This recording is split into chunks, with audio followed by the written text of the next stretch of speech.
للہ رب العالمین والصلاة والسلام علی اشرف الانبیاء والمرسلین اما بعد فاعوذ باللہ من الشیطان الرجیم بسم اللہ الرحمن الرحیم ان الدین عند اللہ الاسلام صدق اللہ العظیم اللہم صلی علی سیدنا مولانا محمد معدن الجود والکرم وآلہ واصحابہ وابنہ الکریم وبارک وسلم۔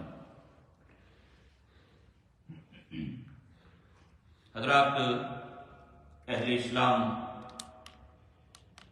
الحمدللہ آپ حضرات کے علم میں ہے کہ ہم ہر جمعرات کو نبی پاک صلی اللہ علیہ وسلم کی بارگاہ میں ہدیہ درود و سلام پیش کرنے کی سعادت حاصل کرتے ہیں اور ساتھ ہی کچھ مسائل وہ بھی بیان کرتے ہیں اور کچھ دین پڑھنے پڑھانے سیکھنے سکھانے کی بات بھی کرتے ہیں۔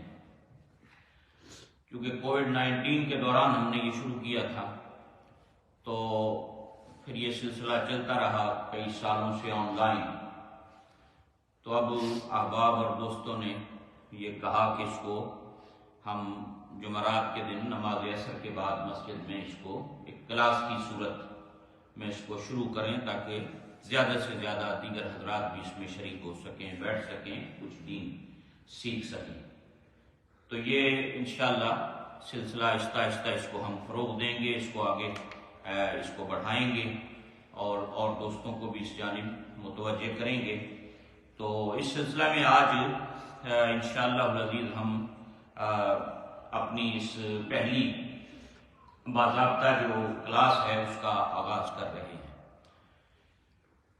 اور اس کا آج انشاءاللہ ابتدائی جو اس کا تعارف ہے، انٹروڈکشن ہے، وہ ہو جائے گا اور پھر کتاب الطہارہ سے ہم اس کو شروع کریں گے۔ تو یہ ابتدا کے اندر جو کچھ باتیں میں آپ حضرات کی خدمت میں جو اس حوالے سے عرض کرنا چاہتا ہوں، وہ اس فقہ کو سمجھنے کی اہمیت کیا ہے اور فقہ کہتے کسے ہیں اور کس قدر اس کی اہمیت ہے اور کس قدر ہر مسلمان کو اس کی ضرورت ہے۔ تو شروع جو ہے ہم اللہ رب العزت کی توفیق سے جو اس کا آغاز کر رہے ہیں وہ ہے دا امپورٹنس آف اسٹڈینگ فقہ، اور احادیث مبارکہ کے اندر نبی پاک صلی اللہ علیہ وسلم نے اس کا کس قدر ذکر فرمایا ہے، اور جو علوم اسلامی ہیں، جو اسلام کا نالج ہے، اس میں یہ افضل ترین علم ہے فقہ کا نالج، جو علم ہے اور اس کا سیکھنا ہے، اس کی بڑی اہمیت اور اس کا بڑا مقام اور اس کا مرتبہ ہے، اور جو فقہ کے ضروری مسائل ہیں یہ اس کا سیکھنا ہر مسلمان پہ فرض ہے۔ جو چیزیں اللہ نے ہم پر فرض کی ہیں ان مسائل کا جاننا، ان کا سیکھنا بھی ہم پر لازم ہے۔ نماز فرض ہے، روزہ فرض ہے، حج فرض ہے، زکوٰۃ فرض ہے، ان کے مسائل کو سیکھنا بھی ہم پر لازم ہے کہ ہم ان کے مسائل کو سیکھیں۔ یہاں دو حدیثیں نبی پاک صلی اللہ علیہ وسلم کی میں آپ حضرات کی خدمت میں عرض کرنا چاہتا ہوں۔ The importance of fiqh can be seen from the following حدیث of رسول اللہ صلی اللہ علیہ وسلم۔ یہ دو حدیثیں ہیں۔ پہلی حدیث جو ہے یہ امام بخاری نے اس کو کتاب العلم کے اندر اس حدیث پاک کا ذکر فرمایا، اور امام بخاری نے چیپٹر قائم کیا اس کا۔ جو چیپٹر ہے وہ ہے باب من یرید اللہ بہ خیرا یفقہہ فی الدین، کہ اللہ رب العزت جس شخص کے ساتھ بھلائی کا ارادہ کرتا ہے اسے دین کی سمجھ عطا کرے۔ اللہ جس کے ساتھ بھلائی کا ارادہ کرے اس کو دین کی سمجھ عطا کر دیتا ہے۔ اللہ gives an understanding of Islam to whoever he intends well for۔ اور یہ لمبی حدیث ہے، اور یہ جو حدیث پاک ہے بخاری شریف کے اندر میں وہ بھی آپ حضرات کی خدمت میں، یہ حضرت معاویہ اس کے راوی ہیں حدیث پاک، نبی پاک صلی اللہ علیہ وسلم کی جو یہ حدیث ہے۔ وہ فرماتے ہیں کہ سمیت معاویہ خطیبا یقول سمیت النبی صلی اللہ علیہ وسلم یقول من یرد اللہ بہ خیرا یفقہہ فی الدین۔ وہ فرماتے ہیں کہ میں نے حضرت معاویہ کو خطبہ دیتے ہوئے سنا، وہ فرما رہے تھے کہ میں نے نبی پاک علیہ السلام کو یہ فرماتے ہوئے سنا کہ جس شخص کے ساتھ اللہ خیر کا ارادہ فرمائے اس کو دین میں فقہ عطا کر دیتا ہے، اسے دین میں سمجھ عطا کر دیتا ہے۔ یہ رب کا کرم ہے، اللہ کا فضل ہے اس بندے کے ساتھ جس کو وہ دین کی سمجھ عطا کر دیتا ہے۔ اور پھر اسی حدیث کا اگلا حصہ ہے، آپ نے ارشاد فرمایا وَإِنَّمَا أَنَا قَاسِمٌ وَاللَّهُ يُؤْتِي، کہ اور میں تو تقسیم کرنے والا ہوں جبکہ رب عطا کرنے والا ہے۔ حضور نے فرمایا میں تو قاسم ہوں، تقسیم کرنے والا ہوں، اللہ عطا فرمانے والا ہے۔ اور اگلے حصے میں میرے آقا کریم علیہ السلام نے اسی حدیث کے آخر میں آپ نے فرمایا کہ اور یہ امت ہمیشہ اللہ کے دین پہ قائم رہے گی اور کسی کی مخالفت سے اس کو ضرر نہیں ہوگا، نقصان نہیں ہوگا، حتیٰ کہ اللہ کا حکم آ جائے، قیامت آ جائے۔ اللہ اکبر۔ تو یہ حدیث پاک ہے نبی پاک صلی اللہ علیہ وسلم کی، جسے امام مسلم نے بھی اور امام بخاری نے بھی اس کو نقل فرمایا کہ اللہ سبحانہ و تعالی gives an understanding of Islam to whoever he intends well for۔ اس کے ساتھ اللہ بھلائی کا ارادہ فرماتا ہے، جسے دین کی سمجھ عطا کر دیتا ہے۔ اللہ اکبر۔ So from this hadith we learn that from amongst his people, Allah subhanahu wa ta'ala selects certain people for whom he has a good ending prepared. اور پھر the first sign of this is that he makes them a part of the ummah of Rasulullah sallallahu alaihi wasallam, Huzur Sayyid Alam sallallahu alaihi wasallam. The second sign is that Allah subhanahu wa ta'ala selects them from amongst them ummah for learning and understanding the knowledge of Islam۔ یہ بڑی پیاری یہ حدیث پاک ہے کہ اللہ جس کے ساتھ بھلائی کرے گا، یعنی یہ سلیکٹڈ چوزن پیپل ہوتے ہیں جنہیں اللہ دین کی سمجھ، دین کا فہم عطا کر دیتا ہے۔ اللہ اکبر۔ اور پھر اسی طرح دوسری حدیث پاک ہے، in another hadith the messenger of Allah sallallahu alaihi wasallam said that the angels spread their wings، اپنے پروں کو فرشتے پھیلاتے ہیں، بچھاتے ہیں۔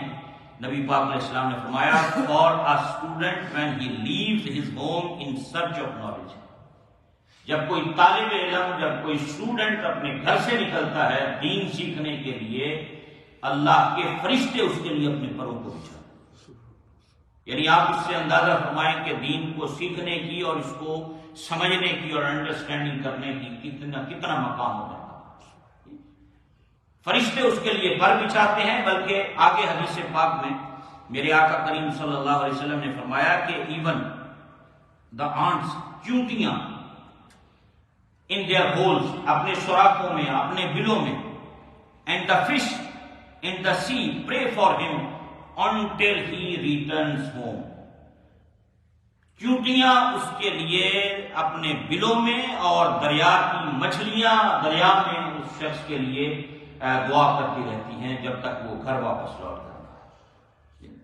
اور پھر اس کے لیے عمر کی بھی کوئی قید نہیں ہے، آپ جوان ہیں، آپ بوڑھے ہیں، بڑی عمر والے ہیں، جیسے بھی ہیں۔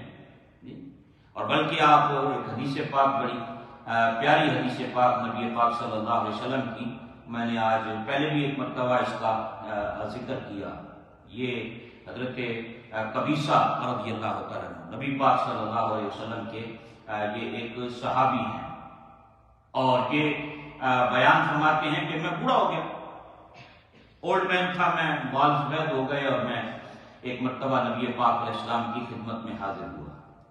اللہ اکبر۔ یا قبیصہ تم آ جا، کیسے آنا ہوا؟ حضور کریم علیہ السلام نے پوچھا کیسے آئے ہو؟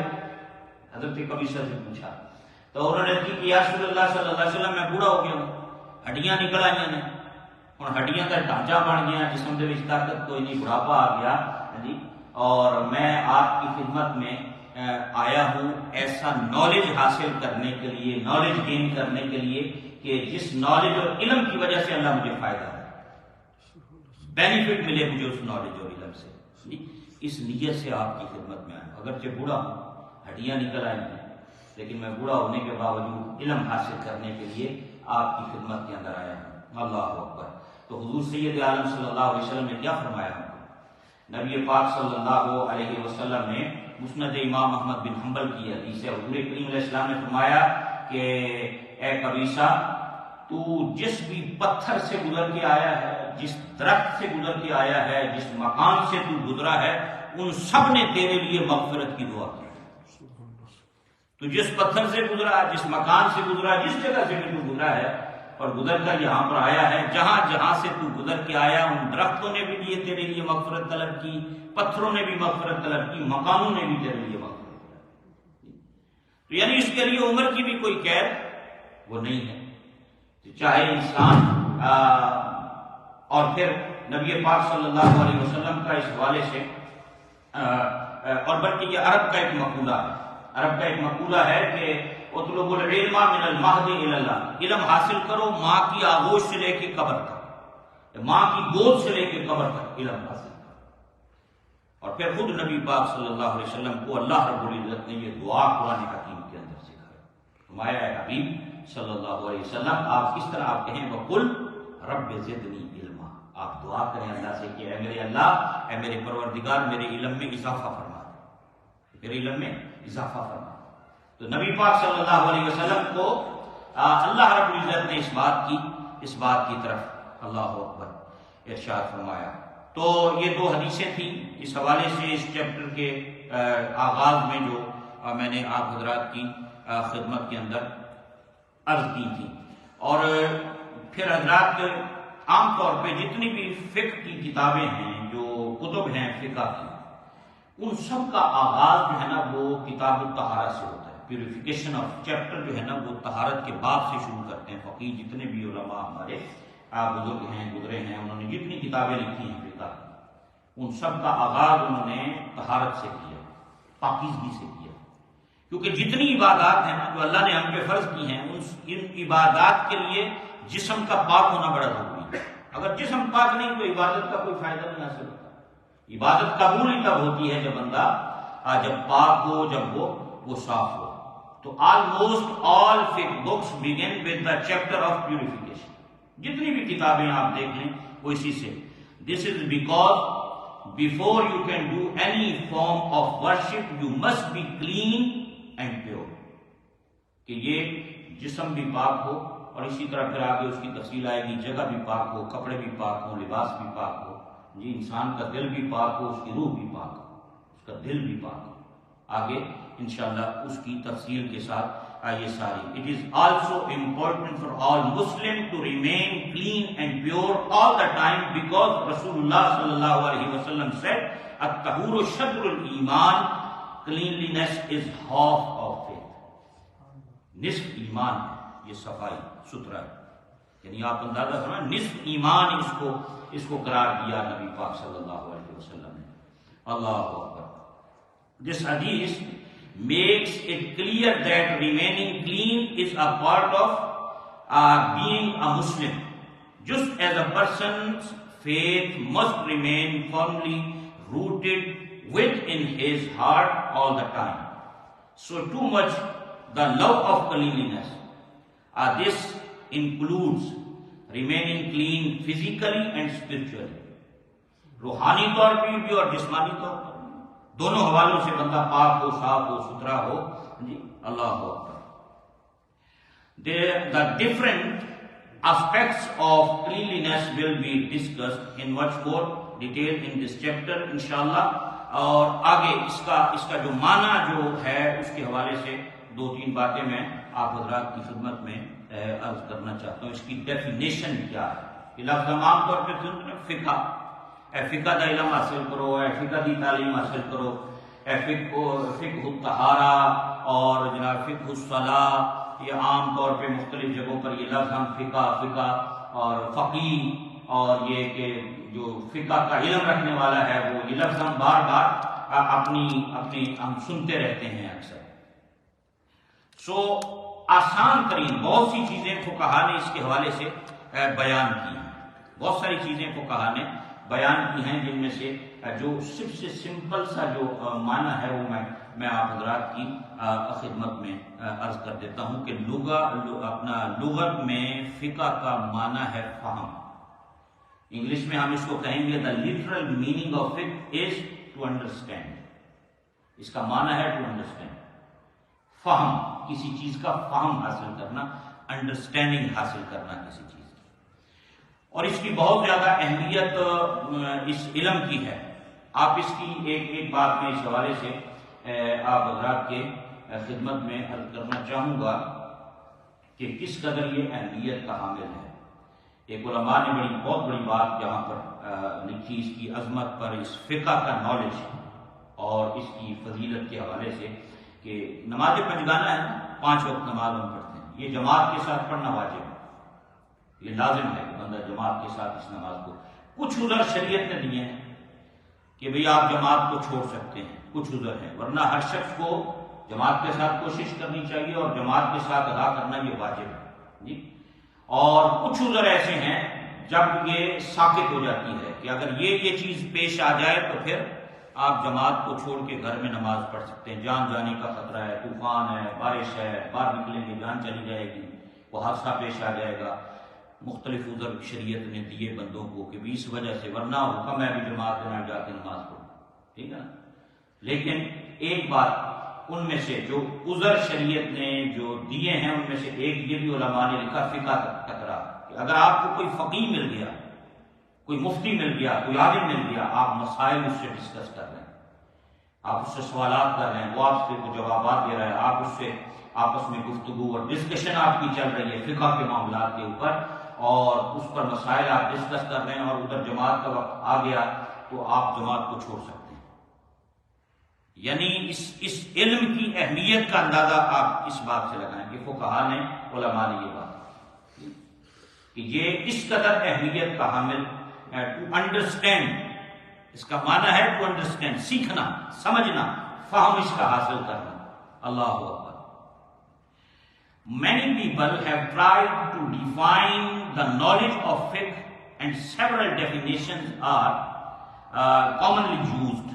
One of the simplest جو explanation ہے وہ ہے was given by the great Imam سیدنا امام اعظم ابو حنیفہ رضی اللہ تعالیٰ عنہ۔ آپ نے کیا اس کی ڈیفینیشن اور تعریف کی امام اعظم نے؟ معرفت النفس ما لہا وما علیہا۔ امام اعظم نے اس کی تعریف کی the knowledge of your rights and obligations۔ یہ اس کی سمپل ڈیفینیشن امام اعظم ابو حنیفہ نے فرمایا کہ the knowledge of your rights and obligations۔ اللہ اکبر۔ اور پھر اس کا سبجیکٹ اور اس کی جو چیزیں ہیں وہ کون کون سی اس حوالے سے بیان کی گئی ہیں، ان میں سے کچھ جو ہیں وہ اور کچھ تعریف اس کی جو ڈیفینیشن علماء نے اور بھی بیان کی، میں ایک دو مختصراً وہ بھی آپ حضرات کی خدمت میں ساتھ عرض کر دیتا ہوں جو علماء نے اس کے حوالے سے لکھی ہیں کہ فقیہ کسے کہتے ہیں، جس کے پاس فقہ کا علم ہے۔ خواجہ حسن بصری فرماتے ہیں فقیہ وہ ہے جو دنیا میں زاہد ہو، جو دنیا کے اندر عبادت کرنے والا ہو، زہد کرنے والا ہو، کثرت سے اللہ کی عبادت کرنے والا ہو اور آخرت کی طرف راغب ہو۔ دنیا میں زہد کرے، عبادت کی طرف متوجہ ہو، آخرت اس کے سامنے ہو، دین پر بصیرت رکھتا ہو، دین پر اس کو فلی اللہ نے نالج عطا کیا ہو، انڈرسٹینڈنگ عطا کی ہو، بصیرت عطا کی ہو، ڈیپلی سمجھتا ہو مسائل دین کو جی۔ اللہ اکبر۔ فرمایا فقیہ وہ ہے جو دنیا میں زاہد ہو، آخرت میں راغب ہو، دین پر بصیرت رکھتا ہو، دائمی ہمیشہ عبادت کرتا ہو، عبادت کے اندر مصروف رہتا ہو۔ اللہ اکبر۔ اور پھر بعض نے کہا کہ قرآن مجید ہر علم کی اصل ہے، جو بنیاد ہے، فاؤنڈیشن ہے، وہ اصل کیا ہے؟ وہ قرآن حکیم ہے، اسی سے سارے علوم نکلتے ہیں، اسی سے سارا فیض علم کا آگے مخلوق خدا کو وہ ملتا ہے۔ اللہ اکبر۔ اور اسی سے علماء کو دین کی فقاہت نصیب ہوتی ہے، انڈرسٹینڈنگ دین کی نصیب ہوتی ہے۔ اصل جو سورس ہے نا، ماخذ ہے، اصل پہلی چیز جو ہے وہ کتاب اللہ، وہ اللہ کی کتاب ہے، لا رہے کتاب جی۔ اللہ اکبر۔ تو یہ پھر آگے فرمایا یہ امام اعظم ابو حنیفہ نے جو اس کی ڈیفینیشن کی، the knowledge of your rights and obligation, کیونکہ یہی وہ علم ہے جس سے حلال اور حرام کا فرق انسان کو حاصل ہوتا ہے۔ فرض کیا ہے، واجب کیا ہے، سنت کیا ہے، نفل کیا ہے، مکروہ کیا ہے، مکروہ تحریمی کیا ہے، مکروہ تنزیہی کیا ہے، یہ ساری چیزیں اگر حاصل ہوتی ہیں تو اس فقہ کے علم سے انسان کو حاصل ہوتا ہے۔ بندے کو پتہ ہی نہ ہو کسی کیا ہے، کسی چیز کا علم ہی نہ ہو انسان کو، تو پھر کوئی بھی چیز جب تک پتہ ہر چیز کا علم انسان کو ہوگا، پھر اس کے اندر اس کے اجر و ثواب میں بھی اللہ اضافہ فرماتا ہے۔ پھر بندہ جب سمجھ کر کوئی چیز کر رہا ہوتا ہے اس پر خدا کی رحمتیں بھی پھر برستی ہیں۔ یہ سمجھنا انتہائی ضروری ہے۔ اللہ اکبر۔ فقہ covers a wide area of topics, بہت سے ٹاپکس کو یہ کور کرتا ہے۔ It includes everything from the birth of a child until the burial of a dead body، پیدائش سے لے کر اس کی تدفین تک مسائل اس فقہ کے اندر آتے ہیں، یہ کور کرتا ہے وہ تمام مسائل کو، جی۔ and even beyond such as inheritance laws، every aspect of the life of a Muslim is related to fiqh، یعنی زندگی کا کوئی شعبہ ایسا نہیں ہے جو فقہ کے ساتھ جس کا تعلق نہ بنتا ہو، کنیکشن جس کا نہ بنتا ہو۔ اللہ اکبر۔ اور پھر اس کا purpose, what is the purpose of فقہ، وہ کیا ہے، اس کا مقصد کیا ہے۔ By studying the knowledge of فقہ a person is able to tell the difference between right and wrong، right and wrong کے درمیان جو فرق ہے نا، وہ اس علم فقہ سے انسان کو حاصل ہوتا ہے کہ سچ کیا ہے، رائٹ کیا ہے، رانگ کیا ہے۔ یہ اگر حاصل ہوتا ہے تو انسان کو اسی سے حاصل ہوتا ہے، حلال اینڈ حرام، حلال کیا ہے، حرام کیا ہے، اس کا علم بھی کس سے حاصل ہوگا، فقہ سے حاصل ہوگا۔ اور پھر اسی طرح and understand his rights and obligations, کہ فرائض، دا رائٹس آف اللہ اور رائٹس آف ہز، اس کے عباد، یعنی بندوں کے حقوق اور اللہ کے حقوق، وہ بھی فرائض، ہر چیز کا علم اسی کے اندر حاصل ہوگا۔ اب آپ اندازہ فرمائیں کہ اس علم کی اہمیت کتنی ہے، اس کو سیکھنا، اس کو سمجھنا اور اس کے لیے کوشش کرنی کتنی ضروری ہے۔ اللہ اکبر۔ اور پھر دا سورسز آف فقہ، چار باتیں ہیں فقہ کے جو سورسز ہیں وہ کیا ہیں، وہ چار چیزیں، اور اس کا حدیث پاک میں اس کا ذکر بھی ملتا ہے۔ سب سے پہلے فقہ از ٹیکن فرام 4 سورسز، وہ کون سے ہیں؟ نمبر 1 قرآن حکیم۔ فقہ کا جو سورس ہے نا وہ قرآن ہے سب سے پہلے، کیونکہ اس کو ہم اردو میں کہتے ہیں دلائل اربع، چار چیزیں، دلائل، چار وہ چیزیں جن سے ہم فقہ جو ہے وہ حاصل کرتے ہیں، یہ بیسڈ ہے ان چار چیزوں کے اوپر، چار چیزوں سے یہ علم حاصل ہوتا ہے۔ ان میں سب سے پہلی کیا ہے، وہ ہے اللہ رب العزت کی کتاب، جو نبی پاک علیہ السلام کے قلب اطہر پہ نازل ہوئی اور اس میں کسی قسم کے شک و شبہ کی گنجائش نہیں، لا ریب، ذالک الکتاب لا ریب، وہ کتاب ہے جس میں کسی قسم کا شک و شبہ نہیں ہے۔ فقہ کا جو علم ہے سب سے پہلے قرآن سے، سیکنڈ جو سورس ہے وہ ہے دا سنہ آف رسول اللہ صلی اللہ علیہ وسلم، نبی پاک علیہ السلام کی سنت سے فقہ کا علم حاصل ہوتا ہے۔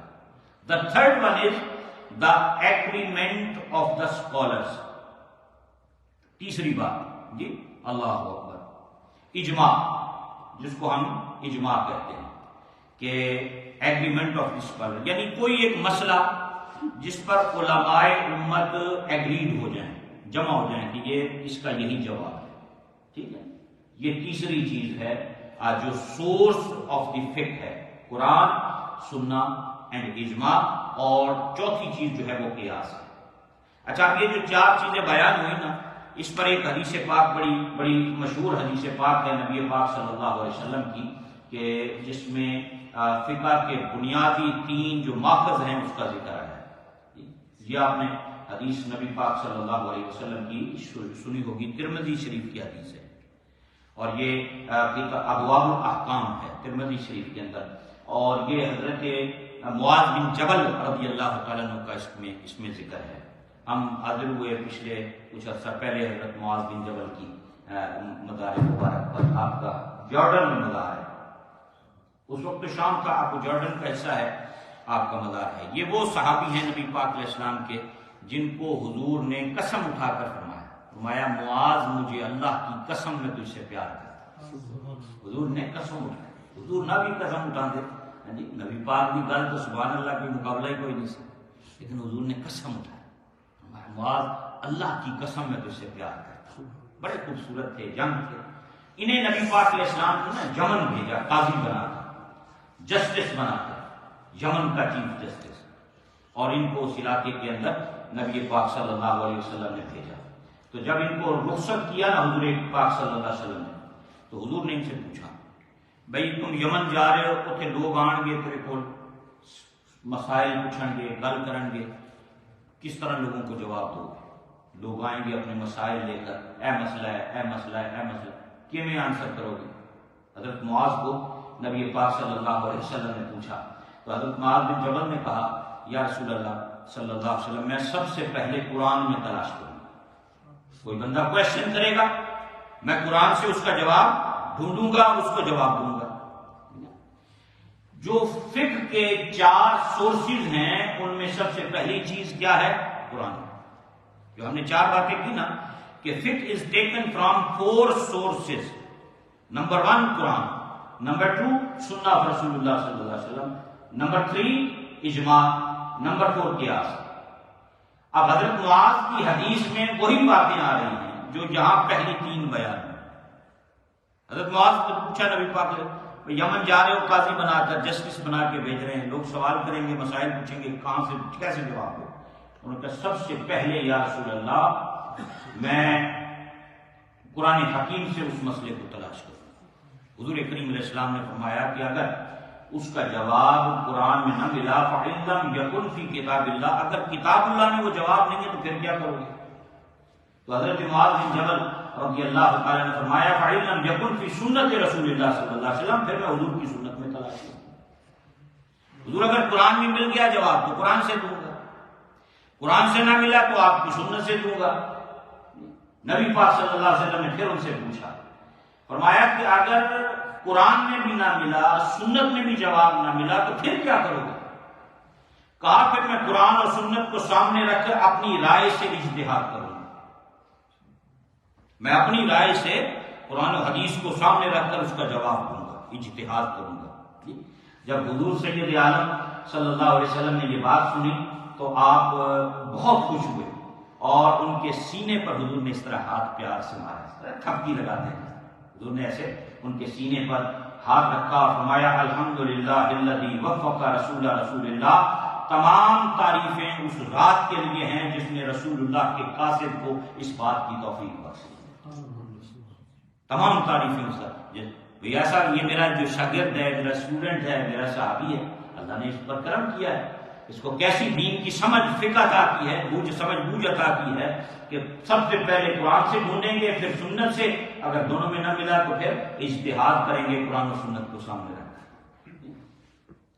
اللہ اکبر۔ یہ فقیہ کا کام ہوتا ہے کہ وہ قرآن میں سے مسئلہ نکال لے، پھر حدیث رسول سے نکالے، نہ ملے تو دونوں کو سامنے رکھ کر پھر وہ اجتہاد کرتا ہے، اس کا جواب اور اس کا آنسر دیتا ہے۔ تو 4 چیزیں جو ہیں نا حضرات، یہ بیسیکلی دلائل اربع ہیں۔ نبی پاک صلی اللہ علیہ وسلم کی سنت، جو کام حضور کریم علیہ السلام نے کیا، جو کام نبی پاک علیہ السلام نے کیا وہ، اور جو عمل حضور کریم علیہ السلام نے کیا، اور تیسری بات جو کام رسول کریم علیہ السلام کے سامنے کیا گیا اور حضور نے اس پر خاموشی اختیار کی۔ کسی نے کوئی کام حضور کے سامنے کیا تو حضور سید عالم صلی اللہ علیہ وسلم خاموش رہے، اسے حدیث تقریری کہتے ہیں۔ حدیث قولی آپ نے فرمایا اور آپ نے کر کے دکھایا، پریکٹیکلی کر کے دکھایا، یہ آپ کا عمل مبارک ہو گیا۔ حدیث تقریری کہتے ہیں کہ حضور کے سامنے کسی نے کوئی کام کیا، حضور نے دیکھا، حضور نے خاموشی اختیار کی۔ اور اسی طرح جو سنت کا لفظ ہے، علماء کرام نے اس کے حوالے سے تفصیل کے ساتھ لکھا کہ یہ سنت کا لفظ صحابہ کرام اور خلفائے راشدین کے عمل پر بھی بولا جاتا ہے، نبی پاک علیہ السلام کے لیے بھی اور صحابہ کے لیے بھی، صحابہ کے عمل پر بھی سنت کا لفظ بولا جاتا ہے، خلفائے راشدین کے عمل پر بھی سنت کا لفظ بولا جاتا ہے۔ تو چار چیزیں ہیں جو اس کا سورس ہیں، اللہ اکبر۔ اور پھر اسی طرح جو تیسرا سورس ہے وہ ہے اجماع، کہ کسی بھی بات کے اوپر سب کا اکٹھے ہو جانا، اکٹھے ہو کر کسی بات کی تعیین کرنا، مسئلے کا جواب جو ہے وہ پیش کر دینا، اللہ اکبر۔ کسی شرعی مسئلے پر اتفاق ہو جانا، ایگری کر لینا، شرعی مسئلے پر علماء کا متفق ہونا اجماع کرنا۔ آسان لفظوں کے اندر ہم اس بات کو یوں بیان کر سکتے ہیں۔ اور پھر جو چوتھی بات تھی وہ ہے قیاس۔ قیاس جو ہے یہ حضور سید عالم صلی اللہ علیہ وسلم کی امت کے فقہا نے اس حوالے سے یہ بات جو ہے یہاں پر بیان فرمائی ہے۔ تو یہ میں نے کچھ باتیں آج جو ہیں آپ حضرات کی خدمت میں اس حوالے سے عرض کی کہ یہ جو فقہ ہے نا، یہ اس کا سیکھنا، سمجھنا، مسائل دین کو جاننا، یہ بڑی اہمیت کا ہے۔ بلکہ ایک حدیث پاک ہے نبی پاک صلی اللہ علیہ وسلم کی، جس سے آپ اندازہ لگا سکیں گے کہ علم فقہ کا پڑھنا کتنا اجر و ثواب کا باعث ہے، کتنی اس کی امپورٹنس ہے، کتنی اس کی اہمیت ہے۔ فرض العین ہے۔ پہلے آپ کی خدمت میں نا کہ جو چیزیں اللہ نے ہم پر فرض کی ہیں نا، ان کا علم حاصل کرنا بھی ہم پہ فرض ہے۔ جڑی شیواں اللہ نے فرض کی تھی نا، ان فرائض کا علم رکھنا، جاننا، مسائل سیکھنا، سمجھنا، ان کا علم حاصل کرنا لازم ہے، فرض ہے۔ سانو پتہ ہونا چاہیے کہ نماز کے مسائل کی نے، زکوٰۃ کے مسائل کی نے، حج کے مسائل کی نے، طہارت کے مسائل کی نے، یعنی جو جو چیزیں ہم پر لازم ہیں ان کا علم حاصل کرنا بھی ہم پر لازم ہے۔ چلو زیادہ نہ بندہ حاصل کرے، کم از کم اتنا کا پتہ ہوئے نا بندے جڑی عبادات ہو بجا لا رہا ہے، حلال حرام کا فرق ہوئے۔ اور حضور کریم صلی اللہ علیہ وسلم کا یہ مبارک فرمان ہے، نبی پاک صلی اللہ علیہ وسلم کو فرمایا کہ ایک گھڑی فقہ کا علم سیکھنا میرے نزدیک پوری رات جاگنے اور صبح تک نوافل عبادت کرنے سے بہتر۔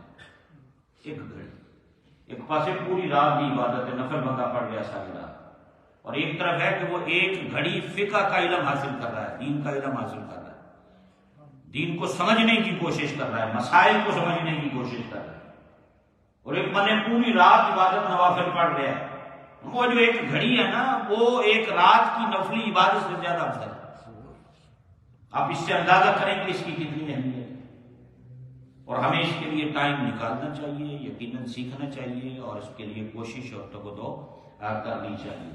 اور پھر آگے فرمایا کہ شیطان کے لیے ایک فقیہ، جو فقہ کا علم رکھنے والا ایک فقیہ ہے، وہ شیطان کے لیے ایک فقیہ 1000 عابدوں سے زیادہ بھاری ہے۔ ایک طرف 1000 عبادت گزار ہو اور ایک طرف ایک فقیہ ہو، تو وہ فقیہ زیادہ بھاری ہے شیطان پر 1000 بندوں سے، جس کے پاس نالج ہے، اللہ اکبر۔ اور پھر آگے فرمایا کہ ہر چیز کا کوئی نہ کوئی پلر ہوتا ہے، ہر چیز کا کوئی نہ کوئی ستون ہوتا ہے، دین کا ستون فقہ ہے، دین کا ستون فقہ۔ فقہ کیا ہے؟ To understand, the meaning of فقہ از ٹو انڈرسٹینڈ۔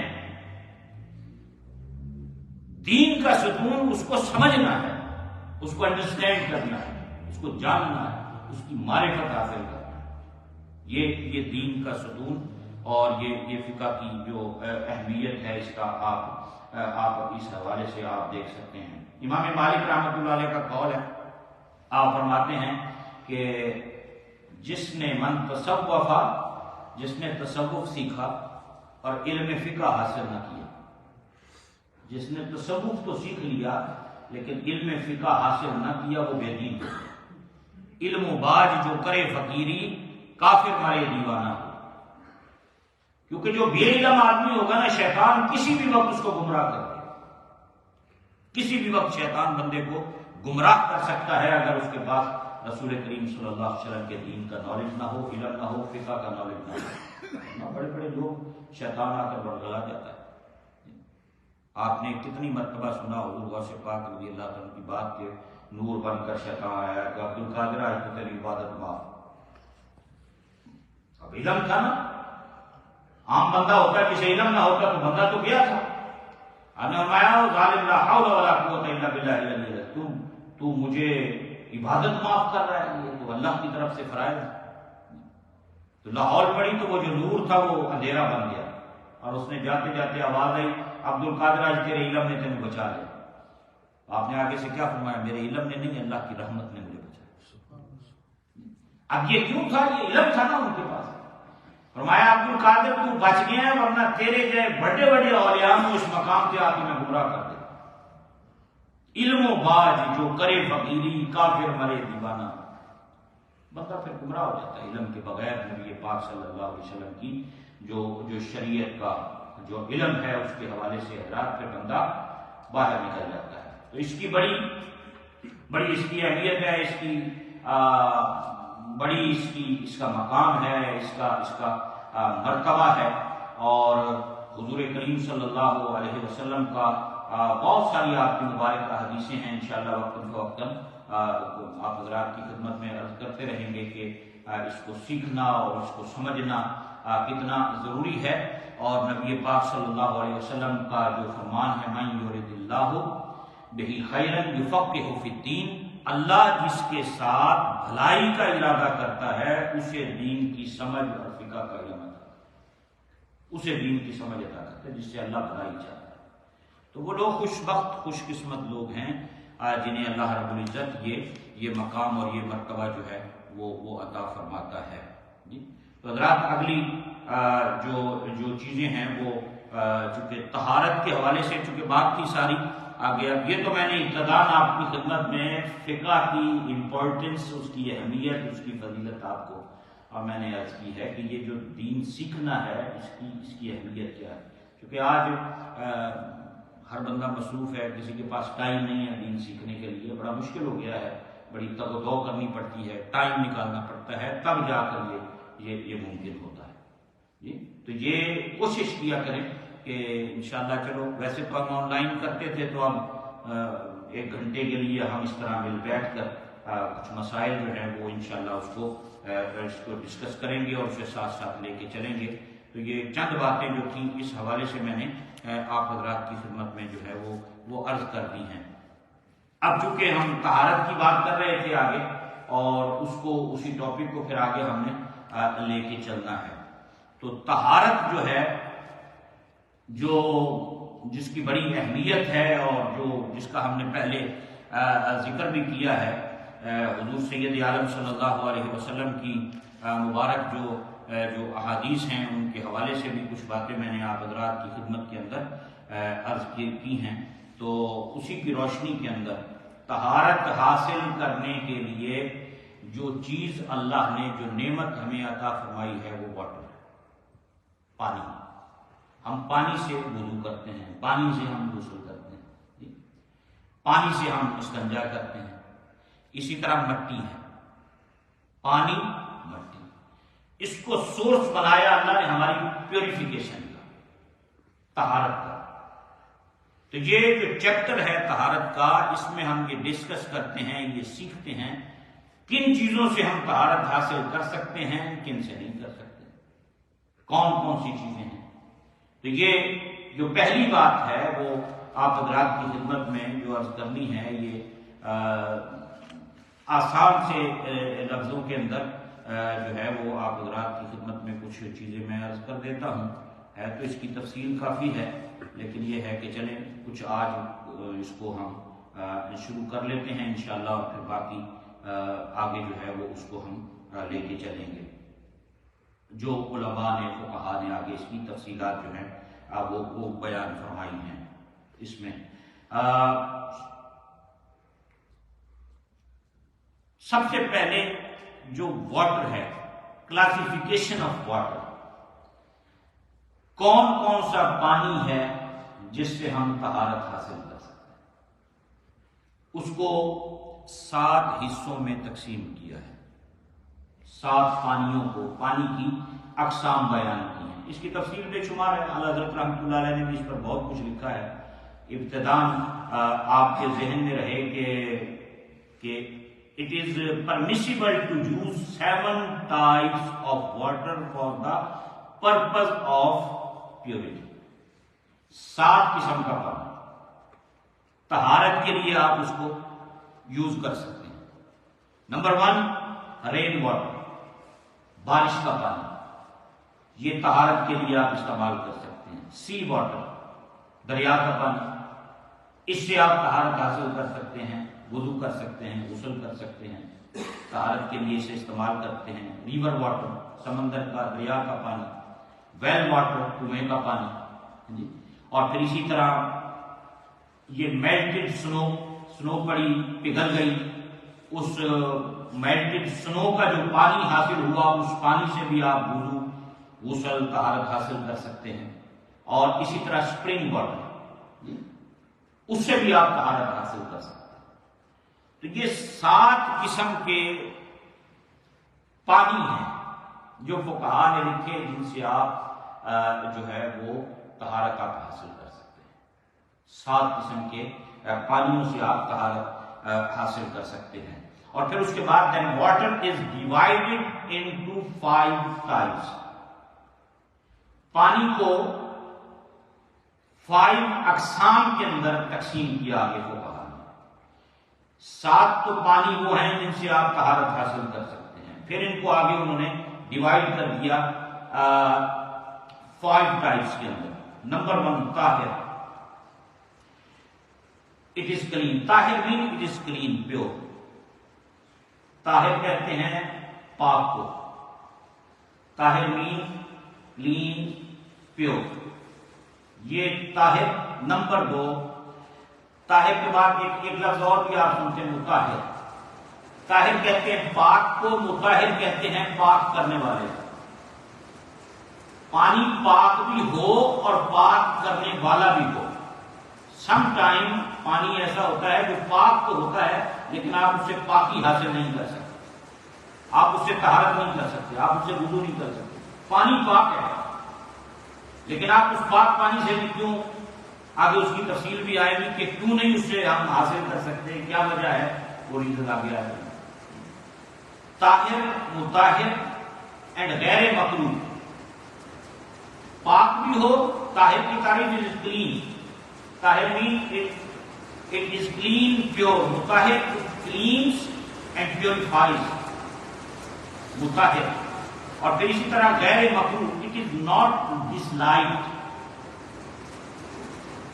مکروہ بھی نہ ہو۔ بعض پانیوں کے اندر کراہت آ جاتی ہے، ڈس لائک ہو جاتے ہیں، مکروہ ہو جاتے ہیں۔ پانی صاف ہوتا ہے لیکن اس میں کراہت آ گئی کسی وجہ سے۔ یہ بیسک چیزیں ہیں۔ بعض اوقات کئی جگہ ایسے مسائل سے واسطہ پڑتا ہے بندے کو کہ جہاں پھر بندہ سوچتا ہے، دیکھتا ہے، اس کو پتہ ہونا چاہیے کہ کیا اس پانی سے میں وضو کر سکتا ہوں، کیا یہ پانی طہارت کے لیے استعمال ہو سکتا ہے، یہ پانی نہیں ہو سکتا۔ تو وہ آگے اس کی تفصیل جو ہے وہ آگے انشاءاللہ العزیز آپ حضرات کی خدمت میں۔ مکروہ کہتے ہیں ڈس لائک۔ تو ایک اس میں طاہر، مطہر، مکروہ۔ پانی طاہر ہے، مطہر ہے لیکن مکروہ ہے۔ پہلا تھا کہ طاہر ہے، مطہر ہے، غیر مکروہ ہے، مکروہ نہیں ہے۔ دوسری قسم کون سی کہ طاہر بھی ہے، پاک بھی ہے، پاک کرنے والا بھی ہے لیکن مکروہ ہے، ڈس لائک ہے۔ اور نمبر 3 جو ہے وہ طاہر جو ہے، پاک کر، پانی تو پاک ہے لیکن غیر مکروہ ہے۔ اور پھر اگلا جو تھا نجس، ناپاک، نجس ناپاک ہے، امپیور ہے، انکلین ہے۔ نجس کہتے ہیں انکلین۔ تو اسی کے بعد پھر آگے ہے مشکوک، ڈاؤٹ، جس میں شک آ جائے، ایسا پانی جو مشکوک ہوتا ہے۔ تو یہ یعنی بظاہر ہم یہ سمجھتے ہیں کہ یہ چھوٹی چھوٹی چیزیں ہیں لیکن یہ انتہائی اہمیت کی حامل ہے کہ بندے کو پتہ ہو کہ کس پانی سے میں وضو کر سکتا ہوں، کس پانی سے نہیں کر سکتا، کس پانی کو یوز کر سکتا ہوں، کس پانی کو یوز نہیں کر سکتا۔ تو یہ 5 اقسام کے اندر اس کو علماء کرام نے اس کو ڈیوائڈ کیا ہے، اس کو تقسیم کیا ہے۔ تو میں اسی پر انشاءاللہ اسی پر گفتگو کو ہم آج ختم کرتے ہیں، اور آئندہ پھر یہیں سے آگے گفتگو کو بڑھائیں گے، کیونکہ ہم کوشش کریں گے کہ وقت کی پابندی کے ساتھ اس کو 1 گھنٹے کے اندر انشاءاللہ ان چیزوں کو جو ہے وہ ہم کور کر لیں۔ تو پہلی بات جو آج میں نے آپ حضرات کی خدمت کے اندر عرض کی تھی وہ تھا دا لٹرنگ میننگ آف فقہ ٹو انڈرسٹینڈ۔ فقہ کا معنی کیا ہے؟ ٹو انڈرسٹینڈ، فہم، دین کا فہم، مسائل کا فہم اور اسلام کے بیسکس کا فہم حاصل کرنا۔ اور دوسری بات جو آپ حضرات کو میں نے عرض کی وہ ہے دا سورسز آف فقہ، کہ فقہ کے سورسز کیا ہیں؟ وہ 4 ہیں۔ معنی کیا ہے فقہ کا؟ ٹو انڈرسٹینڈ، فہم و فراست، اور اس کے بعد دوسری بات جو 4 سورسز ہیں فقہ کے وہ کون سے ہیں؟ نمبر 1 قرآن، نمبر 2 سنت آف رسول اللہ صلی اللہ علیہ وسلم، نمبر 3 اجماع، نمبر 4 قیاس۔ یہ 4 چیزیں سورس ہیں فقہ جو آپ حضرات کی خدمت میں نے عرض کی۔ یہ 2 باتیں اس حوالے سے آپ حضرات کے ذہن کے اندر رہیں، اور انشاءاللہ باقی باتیں جو تھیں وہ ساری ہماری اس کے اہمیت اور امپورٹنس پر تھیں۔ اور جو حدیث میں نے حضرت معاذ بن جبل رضی اللہ تعالیٰ عنہ کی آپ کی خدمت میں عرض کی، اس کو آپ نے ہمیشہ ذہن میں رکھنا ہے کہ 3 باتیں جو ابتدائی ہیں وہ ایک حدیث پاک کے اندر آئی ہیں، کیونکہ بعض اوقات یہ مختلف قسم کے سوالات جو سوشل میڈیا پر اور آگے پیچھے لوگ کرتے ہیں، اور بندے بعض اوقات پھر کنفیوز ہو جاتے ہیں کہ دیکھو جی حدیث سے چاہیے نہیں یہ گل، یہ قرآن کی گل ہی کوئی نہیں، یہ انہوں نے کتوں مسئلہ کر لیا۔ اب حضرت معاذ بن جبل سے نبی پاک علیہ السلام پوچھا اگر قرآن میں نہ ملا ان کا سنت میں تلاش کروں گا، فرمایا اگر سنت میں نہ ملا تو پھر انہوں نے کہا پھر قرآن و سنت کو سامنے رکھ کر اپنی رائے سے اجتہاد کروں گا۔ تو یہ اجتہاد جو ہے نا کہ مسائل کا نکالنا قرآن و حدیث سے، اور قرآن اور حدیث کو سامنے رکھ کر پھر اس مسئلے کا جواب دینا، اس کا حل تلاش کرنا، یہ بڑی اہمیت کا حامل ہے۔ اور یہ نبی پاک علیہ السلام کے صحابی ہیں جو حضور کے سامنے فرما رہے ہیں، اور حضور انہوں نے سینے پہ ہاتھ مار کے کہنے بھی ہے اللہ کا بڑا کرم ہے یعنی میرے صحابی نو اور میرے نال نسبت رکھنے والے نو اللہ نے یہ مقام، یہ مرتبہ تھا۔ تو اس کی بڑی اہمیت ہے اس بات کو، چونکہ بعض اوقات جب لوگ یہ بات کرتے ہیں تو بندہ سوچی پہ جاتا ہے، کیونکہ آج کل جو ہے وہ آپ دیکھ رہے ہیں کہ جو فتنہ سوشل میڈیا پہ کتنا انکار حدیث کا اور اس کے اندر صحابہ کرام کے حوالے سے اور پھر اہل بیت کے حوالے سے، اور جو ایک عجب یعنی یہ فتنہ و فساد کا دور ہے۔ حضرت زید بن ارقم میں غالباً نبی پاک علیہ السلام نے فرمایا تھا، اکٹھا ہوا صاحب تھے، میں جس طرح بارش کے قطرے گرتے ہیں نا، میں اس طرح فتنوں کو تمہارے گھروں میں گرتا ہوا دیکھ رہا ہوں۔ اس قدر کثرت کے فتنے ہوں گے، اور آج قدم قدم پر فتنے ہیں، کوئی انکار حدیث کا فتنہ ہے، کوئی قرآن کے حوالے سے، کوئی صحابہ کے حوالے سے، کوئی اہل بیت کے حوالے سے، جس کے منہ میں جو آتا ہے وہ کر رہا ہے، اور ایک نیا انداز میں وہ دین پیش کرنے کی کوشش کر رہا ہے۔ دین اصل میں دین کی تعلیمات وہی ہیں جو ہمارے اسلاف سے ہم تک پہنچی ہیں، وہ دین وہی ہے اصل جو صحابہ سے ہم تک پہنچا، اولیاء سے ہم تک پہنچا ہے، جو تابعین تبع تابعین سے ہم تک پہنچا ہے، جو ہمارے بزرگوں سے ہم تک پہنچا ہے، اور اسی راستے پہ اگر انسان رہے، اپنے اسلاف کے راستے پہ رہے، تو تبھی وہ بندہ کامیاب ہے۔ تو اس کی اہمیت اور اس کی عظمت، اور پھر جو نبی پاک صلی اللہ علیہ وسلم کی مبارک حدیث اور میرے آقا کریم علیہ السلام کی آپ حضرات کی خدمت میں نے عرض کی ہے، جس میں آقا کریم صلی اللہ علیہ وسلم نے فرمایا اللہ جس کے ساتھ بھلائی کا ارادہ کرتا ہے اسے دین کی سمجھ عطا کرتا ہے، اس کو دین کا فہم اور فقہ کا علم اللہ اس کو عطا کرتا ہے۔ تو یہ بڑی بڑی بات ہے، اور اس کو سیکھنا چاہیے اور اس کے لیے کوشش کرنی چاہیے۔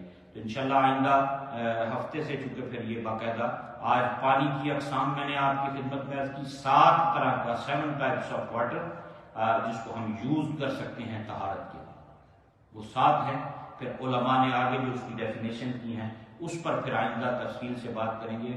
کون سا پانی ہے جو مکروہ ہے، کون سا پانی ہے ڈسلائک ہے، کون سا پانی ہے جو پیور ہے لیکن اس سے ہم وضو نہیں کر سکتے، ہے تو پاک لیکن مکروہ ہے جی، کس میں ڈاؤٹ ہے کس میں نہیں ہے، وہ کون سے بیسک مسائل ہیں پانی کے حوالے سے جس کا جاننا ہر مسلمان کے لیے ضروری ہے، جس نے بھی طہارت حاصل کرنی ہے، کیونکہ کسی بھی قسم کی عبادت کے لیے یہ جاننا ضروری ہے، پیوریفیکیشن ضروری ہے اس کے لیے، اور ان کے مسائل کا جاننا بھی ضروری ہے۔ تو اللہ تعالیٰ ہمیں دین کی سمجھ، اس کا فہم اور اس کا ادراک جو ہے اللہ رب العزت ہم سب کو عطا فرمائے، اور یہ خوش قسمتی ہے جنہیں اللہ رب العزت دین کا علم اور دین کا نالج عطا فرماتا ہے۔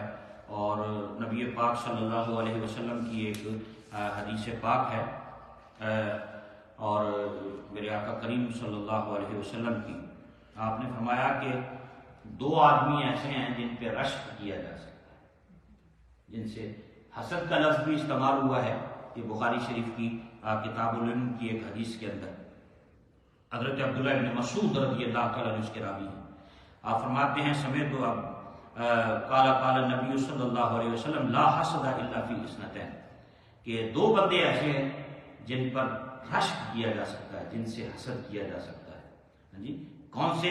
رجل آتاہ اللہ مالا فسلط علی حلقتہ فی الحق، ایک تو وہ جسے اللہ نے مال دیا ہو اور وہ رب کے راستے میں خرچ کرتا ہو، اس پہ رشک کیا جا سکتا ہے، اور دوسرا کون؟ ورجل آتاہ اللہ الحکمۃ فہو یقضی بہا ویعلمھا، اور دوسرا اس پہ رشک کیا جا سکتا ہے جسے اللہ نے علم دیا ہو اور وہ اس علم کے مطابق فیصلے کرتا ہو اور اس علم کو لوگوں میں تقسیم کرتا ہو۔ دو بندے قابل رشک ہیں۔ ہمارے بعض علماء نے حسد اور رشک کی ڈیفینیشن بھی اس کو ڈیوائڈ بھی کیا ہے۔ حسد کہتے ہیں کہ اے نعمت یہ کو چھن جاوے مینوں مل جاوے، اے گڈی یہ کو نہ ہوئے میرے کو ہونی چاہیے، اے مکان یہ کو نہ ہوئے میرے کو ہوئے۔ رشک یہ ہے کہ جو نعمت اللہ نے اسے عطا کی ہے اس کے پاس بھی رہے، اور ایسی ہی نعمت اللہ مجھے بھی عطا کرے۔ بندے کو کسی کی نعمت پر خوش ہونا چاہیے، اور اس کے اندر کوئی ایسی طبیعت کے اندر وہ نہیں ہونی چاہیے بات کہ یار نعمت یہ کو کیوں، یہ تو نہیں ہونی چاہیے سی گڈی، یہ کو تو مکان ہی نہیں سی ہونا چاہیے، فلانی شاید یہ کو تو نہیں سی ہونی چاہیے۔ اس سے اللہ محفوظ رکھے، رب ایسا ذہن عطا فرمائے کہ اللہ نے اگر اسے یہ نعمت دی ہے تو اللہ سب کو نعمت عطا کرے، اللہ مجھے بھی عطا کرے، سب کو عطا کرے۔ تو جسے اللہ نے مال دیا ہے وہ بھی قابل رشک ہے، اور وہ لٹا رہا ہے اللہ کے نام پر، وہ بھی قابل رشک ہے جسے اللہ نے دین عطا کیا ہے، دین کے مطابق فیصلے بھی کر رہا ہے اور دین کا علم تقسیم بھی کر رہا ہے۔ تو یہ بڑی بڑی اہمیت کا حامل ہے۔ اللہ تعالی ہم سب کو عمل کی توفیق عطا فرمائے۔ انشاءاللہ باقی جو باتیں ہوں گی وہ پھر آئندہ جمعرات کو کریں گے۔ اللہ میرا آپ سب کا مل بیٹھنا قبول فرمائے۔ وما علینا الا البلاغ المبین۔ اور جو چونکہ درود شریف بھی ہمارے احباب سارے پڑھ کے بھیجتے ہیں، میں ان کے نام لے کر بھی آپ حضرات کی خدمت میں پھر انشاءاللہ دعا بھی کرتے ہیں۔ اللہ تعالیٰ اپنے محبوب کریم علیہ السلام کے صدقہ جتنے بھی احباب ریگولر درود پاک پڑھ کر دعا میں شامل ہوتے ہیں، اللہ ان سب کو دین و دنیا کی برکتوں سے مالا مال فرمائے۔ یہ بھائی رانا ریحان صاحب ان کی طرف سے 17,500 مرتبہ درود پاک اور دیگر اذکار پڑھ کر دعا میں شامل کیے گئے۔ بھائی خالد علی مرحوم مغفور، اللہ اس جوان کو جنت میں اعلیٰ مقام عطا فرمائے۔ 1,00,000 مرتبہ کلمہ شریف اور 1,57,000 مرتبہ درود پاک ان کے گھر سے پڑھ کر دعا میں شامل کیا گیا۔ یہ چودھری ثناء اللہ صاحب ہیں پاکستان سے، ماشاءاللہ ریگولر یہ 30,000 مرتبہ درود پاک اور باقی اذکار پڑھ کر کلمہ شریف دیگر اذکار پڑھ کر یہ ماشاءاللہ ایک بڑی تعداد میں یہ ہر ہفتے بھیجتے ہیں۔ اللہ تعالیٰ قبول اور منظور فرمائے۔ بھائی شوکت صاحب ان کی طرف سے 1000 مرتبہ درود پاک پڑھ کر دعا میں شامل کیا گیا۔ اور بھائی ریحان صاحب نے اپنے والدین کے لیے، خالد بھائی کے لیے، بھائی محمد علی کے لیے، رفیق کے لیے، اور مسٹر غلام رسول صاحب کے لیے اور دیگر فیملی ممبروں کے لیے دعا کی درخواست کی۔ جو لوگ جاب لیس ہیں اللہ ان کو یہ حلال روزگار کے اہتمام ان کو عطا فرمائے، جو بیمار ہیں اللہ شفا عطا فرمائے، اور جتنے بھی احباب مختلف بیماریوں میں پریشانیوں میں مبتلا ہیں اللہ سب پر کرم فرمائے۔ یہ بھائی محمد اشرف صاحب ہیں ہمارے 113 وکٹوریہ روڈ والے، ان کی طرف سے 65,000 مرتبہ درود پاک آج دعا میں شامل کیا گیا۔ اللہ قبول فرمائے جی۔ اور اسی طرح یہ انہوں نے اپنی سسٹر اور بیٹی کی دعا کے لیے درخواست کی ہے، اللہ انہیں شفا عطا فرمائے اور مرحوم والدین کی اللہ بخشش فرمائے۔ اور اسی طرح یہ بھائی فیصل اتاری ہمارے، انہوں نے ان کی طرف سے اور ان کی ساری ٹیم کی طرف سے 1,31,500 مرتبہ درود پاک کا نذرانہ دعا میں انہوں نے شامل کیا۔ ایک میسیج آیا تھا پہلے، انہوں نے دعا کے لیے کہا، یہ ڈاکٹر احمد ہیں برکوی میں سرجری میں، ڈاکٹر احمد تھے نا، ان کی والدہ غالباً ان کا وصال ہوا، تو یہ مدر آف ڈاکٹر مرزا شاہد ندیم احمد اور ڈاکٹر مرزا فرخ نوید احمد، اور یہ وائف آف حاجی مرزا منظور احمد، اور یہ ان کے لیے انہوں نے دعا کی درخواست کی ہے۔ مانچسٹر میں ان کا انتقال ہوا، اللہ تعالیٰ ان کی بخشش مغفرت فرمائے، اور وکٹوریہ پارک مسجد میں کل جمعہ کے بعد ان کی نماز جنازہ ہے، تو اللہ تعالیٰ اپنے محبوب کریم علیہ السلام کو صدقہ کرم فرمائے۔ یہ بھائی سعید اختر صاحب ہمارے، ان کی طرف سے بھی جو درود پاک پڑھ کر آج دعا کے اندر شامل کیا گیا ہے، اللہ تعالیٰ بھی قبول فرمائے۔ 20,000 مرتبہ درود پاک کو بھائی سعید اختر کی طرف سے دعا میں شامل کیا گیا، اللہ قبول اور منظور فرمائے۔ اور اسی طرح ہمارے قاری جمشید بھائی کے والد صاحب، ان کی طرف سے بھی 10,000 مرتبہ درود شریف آج دعا میں بھائی شاہد صاحب کی طرف سے شامل کیا گیا، اللہ تعالیٰ قبول فرمائے، جی برکت عطا فرمائے۔ بھائی حبیب اللہ صاحب، ان کی طرف سے 5,000 مرتبہ درود پاک آج دعا میں شامل کیا گیا، اللہ تعالیٰ قبول اور منظور فرمائے۔ نبی پاک صلی اللہ علیہ وسلم کا صدقہ یہ عرفان کی نانی صاحبہ کے گھر سے 14,000 مرتبہ درود پاک دیگر اذکار پڑھ کر دعا کی درخواست کی گئی، اور عرفان کے گھر سے بھی 2,000 مرتبہ درود پاک پڑھ کر دعا میں شامل کیا گیا۔ حاجی محمد اکرم صاحب کے لیے انہوں نے دعا کی درخواست کی، اللہ تعالیٰ ان کی بخشش اور مغفرت فرمائے، جوار رحمت میں جگہ عطا فرمائے۔ کچھ اور ہمارے یہ بھائی ہیں، بہنیں ہیں، یہ بھی ریگولر پڑھتے ہیں گھروں کے اندر، اور جو گھروں میں سن رہے ہیں ان سب کی طرف سے بھی جو دعا کے اندر انہوں نے شامل کیا، اللہ تعالیٰ تمام بھائیوں کا یہ درود پاک پڑھنا اپنی بارگاہ کے اندر قبول اور منظور فرمائے۔ جن کے نام میں نے نہیں بھی لیے، ان کے نام میرے سامنے ہیں، اور انہوں نے دعاؤں کے لیے جو درخواستیں پیش کی ہیں، اللہ رب العزت اپنے محبوب کریم علیہ السلام کے صدقہ ان سب کو دین و دنیا کی برکتوں سے مالا مال فرمائے۔ بہت سے ہمارے نوازی جو بیمار ہیں، ان کے لیے دعا کی درخواست کی گئی ہے، اللہ اپنے محبوب پاک علیہ السلام کے صدقہ سب کو صحت عافیت کی نعمت نصیب فرمائے، اور رب کریم سب پہ کرم فضل اور مہربانی فرمائے۔ انشاءاللہ سب کے لیے دعا بھی، اور اللہ رب العزت کی بارگاہ میں اللہ تعالیٰ سب پہ کرم اور فضل فرمائے۔ کتنے بجے آج مغرب کی اذان ہے؟ تقریباً 9 اچھا، تو تھوڑی دیر کے لیے کلمہ شریف کا ذکر، اگر آپ سارے حضرات تحیات کی صورت میں بیٹھ جائیں تو زیادہ اچھا ہو گیا، تو قریب آ جائے تھوڑے سے۔ انہوں نے بیچ میں میسیج میں لکھا تھا کہ تھوڑی دیر ذکر بھی ہوگا، تو سارے دوست کچھ وقت کے لیے ہم مل کے کلمہ شریف کا ذکر کرتے ہیں، اور پھر انشاءاللہ دعائیں خیر کرتے ہیں سب کے لیے، اللہ تعالیٰ ہم سب پہ کرم فرمائے۔ بسم اللہ الرحمن الرحیم، بسم اللہ الرحمن الرحیم، بسم اللہ الرحمن الرحیم۔ اللہم صلی علی سیدنا و مولانا محمد وعلی آل سیدنا و مولانا محمد وبارک وسلم علیہ۔ اللہم صلی علی سیدنا و مولانا محمد وعلی آل سیدنا و مولانا محمد وبارک وسلم علیہ۔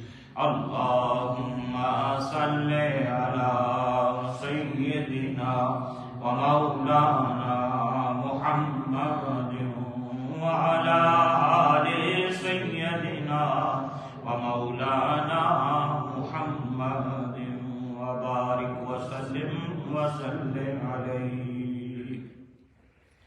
لا الہ الا اللہ، لا الہ الا اللہ،